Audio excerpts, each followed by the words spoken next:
Hello, everybody. How's everybody doing? I hope you are doing fine. Um, I'm going to hop on here for just a few minutes today and talk to you about mindset at the piano. And I'm going to give you 3 tips for learning a song smarter, not harder. You can use these tips to learn a song in half the time. Um, but it also will help you to be able to learn that song and have it in your mind before you sit down and play at the piano. So I'm going to go ahead and hop right on into it. And I am in Zoom, so I cannot see your comments, but if you're joining me live, just say hi to me in the chat. And anyways, one of the 3 ways that you can learn a song smarter and not harder is by reading through the music first. So get your manuscript that you're looking to learn before you ever sit down at the piano. Before you ever sit down and play one note, get your manuscript out. And in this case, I've got Minuet in F by Mozart, I believe. Yes. Okay, so before you even look at anything, play anything, sit down and read through it. Look at the time signature, look at the key signature, really get familiar. Look and see if there's any repeat signs. Go through, read through the whole thing first. And then go back, and in this case, it's in 3/4 time signature. So go back and really hear those beats throughout the whole song. Then go and read just the treble staff. Just read through the treble staff. Hear going up a third in your mind. Hear coming down a sixth in your mind. Hear how that sounds like in your mind.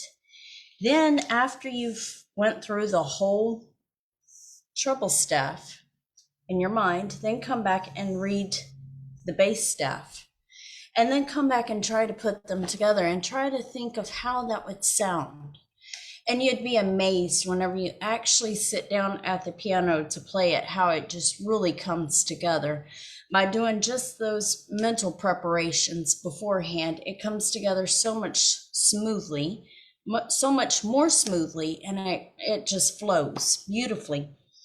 One of the other things, and this is a no-brainer, and most of us do this.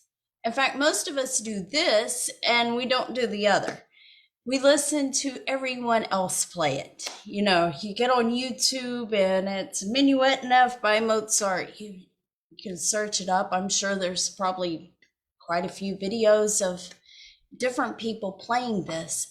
But before you sit down and play it, that's one of the tools that you can use, is actually sitting down and listen to someone else play it. See how it sounds. Read through it while you're listening to someone else play it.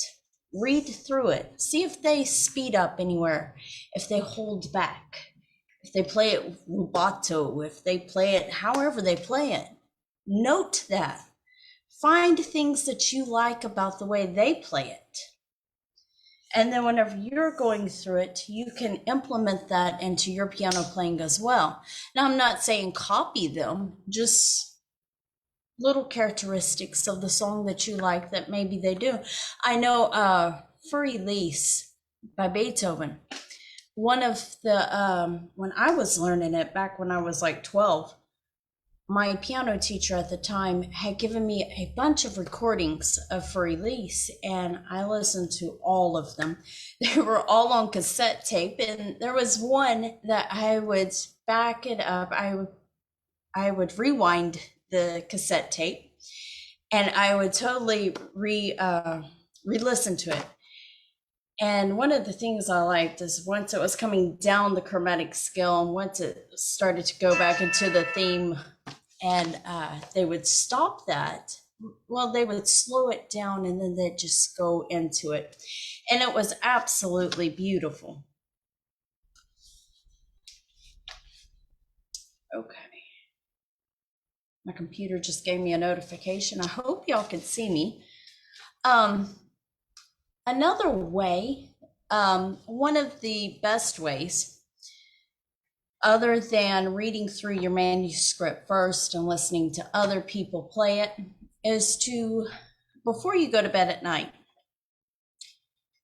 ask your subconscious mind how to play this. And this is very effective, especially if you're working through something and you just can't get it and it's just driving you crazy. You know, if there's a piece of music that you've worked on for hours and you cannot get it right. I remember back when I was probably 14, 15, somewhere in there. I was working on Haydn's The Creation, and I was on the representation of chaos. And I was trying so hard to learn the representation of chaos. And I got most of it, but there was just one little part that I just could not wrap my head around. And I didn't know what to do. And I thought about that song all day. I listened to symphonic versions of the song. I listened to anything I could get my hands on. Now, mind you, that was back in the 90s. So I got whatever I could get my hands on, and I listened to it over and over and over again. And I went to sleep that night, and I was thinking about that song when I laid down to go to sleep that night.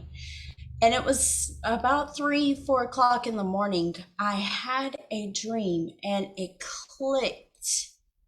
And I dreamed how to play it correctly. And I remember sitting up. I had that aha moment. And I sat up and I got out of bed and I ran to my piano and I sat down and I played it, and I played it perfectly. Now, my parents at the time were not very happy that I got up at 3, 4 o'clock in the morning and, you know, got my aha moment. They were rather upset with me. But that works. You know, think about whatever that problem is, you know, whatever song that is that you're working on, whatever you're having trouble getting. Think about that before you go to bed. Some people write it down in a journal, and then once they get up, they'll have those aha moments.